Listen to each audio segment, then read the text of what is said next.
ہر چیز سے کفایت کا نبوی نسخہ۔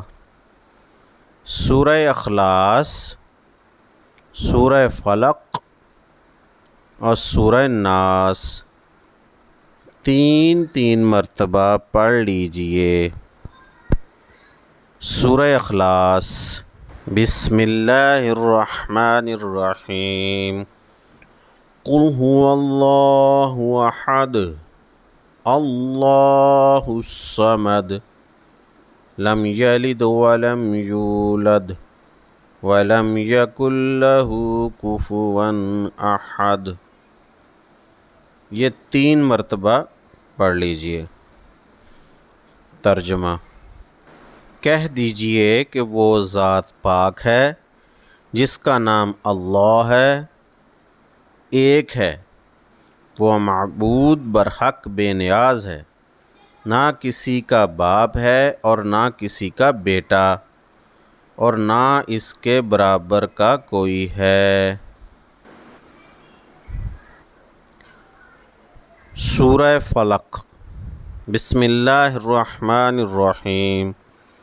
قل اعوذ برب الفلق من شر ما خلق ومن شر غاسق اذا وقب ومن شر النفاثات في العقد ومن شر حاسد اذا حسد۔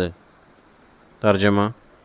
کہہ دیجئے کہ میں صبح کے مالک کی پناہ مانگتا ہوں اس کی مخلوق کے شر سے، اور اندھیری رات کے شر سے جب وہ آ جائے، اور گروہوں میں دم کرنے والیوں کے شر سے، اور حسد کرنے والے کے شر سے جب حسد کرے۔ سورہ ناس۔ بسم اللہ الرحمن الرحیم۔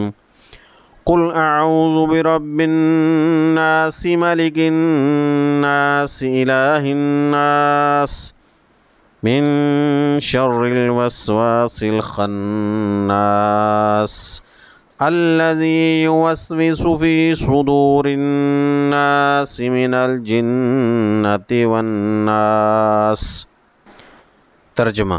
کہہ دیجئے کہ میں پناہ مانگتا ہوں لوگوں کے رب کی، لوگوں کے بادشاہ کی، لوگوں کے معبود کی، اس کے شر سے جو وسوسہ ڈالے اور چھپ جائے، جو لوگوں کے دلوں میں وسوسہ ڈالتا ہے، جنات میں سے اور انسان میں سے۔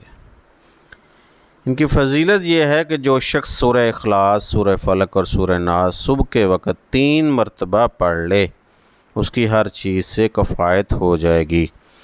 تو یہ تینوں صورتیں 3 مرتبہ پڑھنی ہیں۔